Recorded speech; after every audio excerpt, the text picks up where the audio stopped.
สัญญาณโทรศัพท์เคลื่อนที่และบริการอินเทอร์เน็ตความเร็วสูงแล้วในพื้นที่ชนบทและทุรกันดารความเปลี่ยนแปลงแรกที่เห็นได้ชัดคือการสื่อสารที่รวดเร็วการเข้าถึงข้อมูลข่าวสารที่เป็นประโยชน์การทำธุรกรรมที่ไม่ต้องเสียเวลาเดินทางการนัดหมายที่ไม่คลาดเคลื่อนหน้าที่ชีวิตฉุกเฉินที่ทันท่วงทีเป็นความเปลี่ยนแปลงที่เกิดขึ้นทันทีผ่านสัญญาณโทรคมนาคมที่มีประสิทธิภาพนี้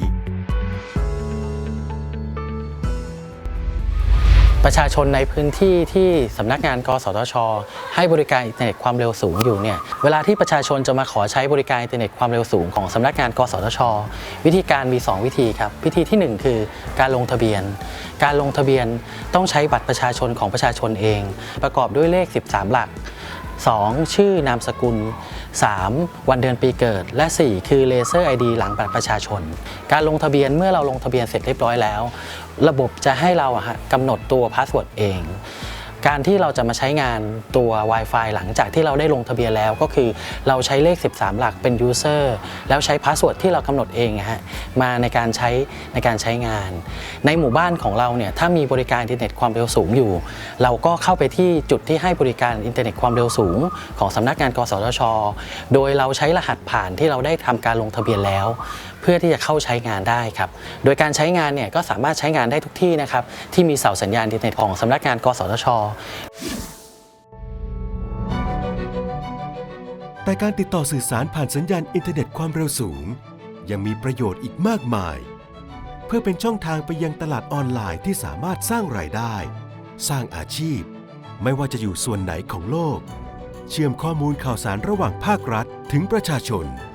ทำให้เข้าถึงสิทธิประโยชน์ของตัวเองตลอดจนช่วยยกระดับการศึกษาเพราะอินเทอร์เน็ตความเร็วสูงสามารถเชื่อมโยงข้อมูลจากทั่วโลกไว้ด้วยกันดังนั้นสัญญาณอินเทอร์เน็ตความเร็วสูงจึงเป็นโอกาสสำหรับทุกคนที่จะพัฒนาศักยภาพของตัวเองและยกระดับคุณภาพชีวิตไม่ว่าจะเป็นใครอยู่ที่ไหนก็มีโอกาสเท่าเทียมกัน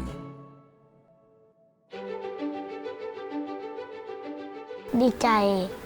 เพราะหมู่บ้านเรามีเน็ตฟรีใช้แล้วจะได้ไม่ต้องขอเงินแม่ไปเติมเน็ตตั้งแต่หมู่บ้านเรามีอินเทอร์เน็ตฟรีใช้ไลน์โทรหาพ่อแม่ได้โทรหาเพื่อนได้ไม่ต้องเสียตังค์ก็ประหยัดค่าใช้จ่ายของพ่อแม่ได้แรกๆป้าเขาใช้ไม่ค่อยเป็นหรอกลูกหลานเขาก็สอนติดต่อก็ง่ายขึ้นนอกจากนี้สัญญาณอินเทอร์เน็ตความเร็วสูงยังช่วยยกระดับคุณภาพชีวิตด้านสุขภาพของคนไทยได้มากช่วยแพทย์ในการรักษา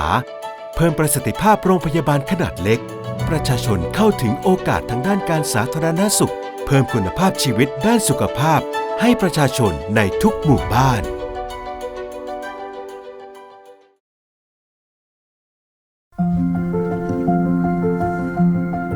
นอกจากการนำโครงข่ายโทรคมนาคมมาสู่ชุมชนแล้วสำนักงานกสทช.ยังจัดอบรมให้ความรู้ในการใช้อินเทอร์เน็ตอย่างรู้เท่าทัน